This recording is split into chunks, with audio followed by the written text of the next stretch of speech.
अब टाइम आ गया है खिलाड़ियों के माला माल होने का, वो भी पीएसएल के अंदर, क्योंकि ऐसी अनाउंसमेंट कर दी गई हैं कि जिसे सुनकर आप भी हैरान हो जाएंगे कि इतना पैसा भी होता है क्या। जी हां, पीएसएल ने 4 बेस प्राइसेस अनाउंस की हैं। सबसे पहली बेस प्राइस ही 60 लाख से शुरू होगी, यानी कि आपने कम से कम भी कोई प्लेयर 60 लाख रुपए का खरीदना होगा, यानी कि यहां से तो शुरुआत होने वाली है। अभी आपको बताते हैं कि आगे आगे होता है क्या। जबकि दूसरी जो बेस प्राइस है वो रखी गई है 1.1 करोड़। फिर उसके बाद जंप मार देते हैं 2 करोड़ के ऊपर, और फिर आती है 2.2 करोड़ के ऊपर तीसरी बेस प्राइस, और फिर आ जाती है जी 4.2। यानी कि आपने प्लैटिनम देखा था, डायमंड देखा था, गोल्ड देखा था, सिल्वर देखा था, तो आप इसको इस अंदाज से देख लें कि सिल्वर के अंदर जो प्लेयर्स होंगे वो 60 लाख, और जो डायमंड में होंगे उनका होगा 2.2 करोड़, और जो प्लैटिनम में होंगे उनका होगा 4.2 करोड़।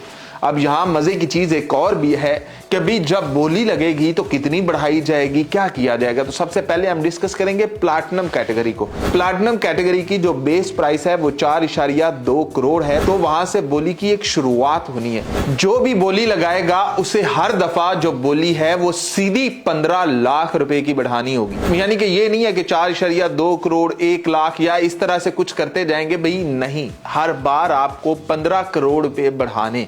प्लैटिनम कैटेगरी के अंदर ये होगा। अगर आप डायमंड कैटेगरी के अंदर कोई प्लेयर चूज कर रहे हैं, यानी कि अभी तो कैटेगरी रही नहीं, आपको इजी समझाने के लिए बताया जा रहा है, यानी कि जब यहां पर प्लैटिनम कैटेगरी के अंदर बोली लगेगी तो 15 लाख हर बोली के ऊपर। यानी कि किसी ने कहा कि अभी मुझे बाबर आजम चाहिए, तो अगले बंदे ने कोई 1 लाख ऊपर नहीं बढ़ाना, पूरे 15 लाख ऊपर बढ़ाने।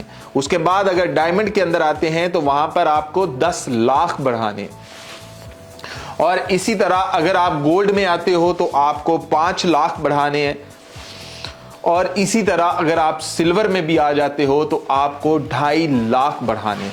तो भैया चांदी होने वाली है प्लेयर्स की, और जिस प्लेयर के ऊपर बोली लगना स्टार्ट होगी, मतलब 2 टीमों ने सर जोड़ लिए कि ये हमें चाहिए, ये हमें चाहिए, ये हमें चाहिए, तो फिर चेक करिएगा कि वो बंदा कहां का कहां चला जाता है। पहले जो प्राइस थी वो 45 करोड़ थी, यानी कि हर टीम को, हर फ्रेंचाइज को कहा गया था कि 45 करोड़ के अंदर अंदर आप प्लेयर खरीद सकते हैं, लेकिन अब उसे 50 करोड़ 50 लाख के अंदर कर दिया गया है कि जो आपने डायरेक्ट साइनिंग भी करनी है तो उसके पैसे भी आप इतने शामिल कर सकते हैं, यानी कि 50 करोड़ 50 लाख रुपया। तो हर फ्रेंचाइज के पास इतना होगा। 8 फ्रेंचाइज हैं, तो हिसाब के आप बड़े पक्के हैं कि आपको पता चल जाएगा कि कितने करोड़ रुपया बन रहा है। 4 अरब तो नहीं कहीं बन रहा, कितना पैसा बन रहा है। तो जब इतना पैसा खिलाड़ियों को खरीदने पे लगेगा तो खिलाड़ी तो माला माल होंगे ही ना। तो अब जो पहले 10 साल खेलते रहे हैं पीएसएल, जिन्होंने पीएसएल से रिटायरमेंट ले ली, वो भी अब हाथ मल रहे होंगे कि काश एक बोली हमारी भी लगती तो देखते हम कितना ऊंचा उड़ते।